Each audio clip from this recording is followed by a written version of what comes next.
Until that day, fear had been an idea, a concept. Now, it was a thing she would carry inside for the rest of her life. The day had begun normal enough. A traffic-filled drive to work, bitter, lukewarm coffee from the communal pot in the break room, a seemingly endless swell of paperwork ebbing and flowing from inbox to outbox. The middle of the day had been just as mundane. Bland lunch, bland conversation, and typical frustrating traffic as she returned home. But underneath that, beneath the boring that was every day, an excited thrum sustained her. Because it was Thursday. Not just any Thursday, but the third Thursday of the month. One of the 12. One of the nights that Helena's Gate was open. Helena's Gate was one of the better-kept secrets in a town as small as St. Helena. Never in the same place twice, never the exact same crowd, never the same rules, and by invite only. Whispered about in every social and age group that inhabited the town. It was almost a myth. The more well-off of the population would say that it was a fool's tale made up by the lower classes. The working classes said it was just another thing the 1% created for themselves. Those on the other side of the tracks spoke so little of it that there was no clear understanding of their stance on the matter. By majority, it is understood that there is no such thing as Helena's Gate. But the minority that had, on the second Sunday of the month, found a simple obsidian card with a date, time, and location embossed in deep gold lettering in their mailboxes. They knew. They knew, and they held their tongues.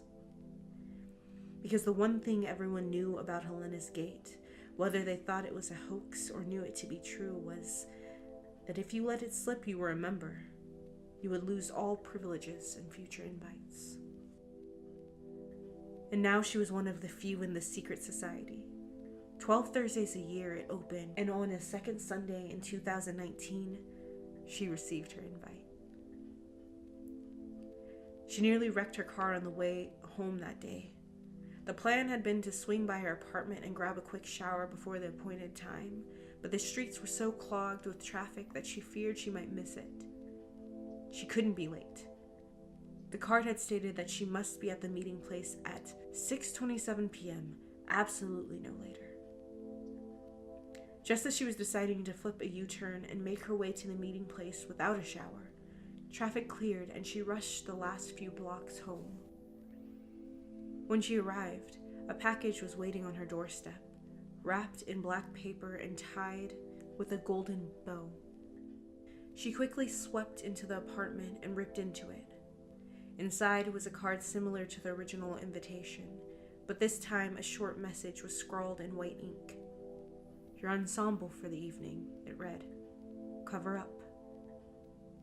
Folded neatly inside was a 2-piece set of men's satin pajamas in the deepest of reds and a full-face silver mask sporting a long pointed nose and 2 simple slits for the eyes.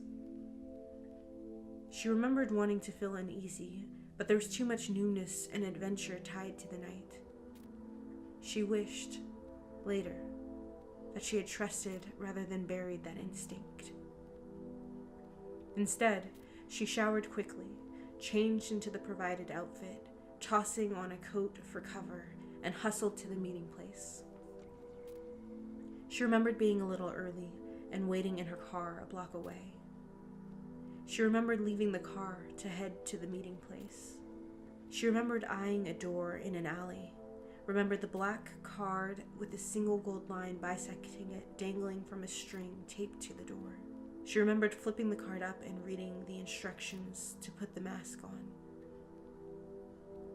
She remembered opening the door. She remembered that first step. She thinks she remembered the second one too. She does not remember the third. She doesn't remember if there needed to be a fourth, or walking through the door at all. She doesn't remember it closing behind her. She remembered waking up screaming in her car, heart beating so fast she could feel it pounding against her lungs. She doesn't remember turning the car on, but she does remember pulling into the street and driving crazed. She remembered being pulled over by a cop for speeding, and when he asked her what she was thinking, she remembered, "We don't talk about Helena's Gate. We don't talk about it not because you won't be invited back, but because you will not be permitted to leave." She remembered what thing now lived in her chest, that fear. She told the cop she had been drinking.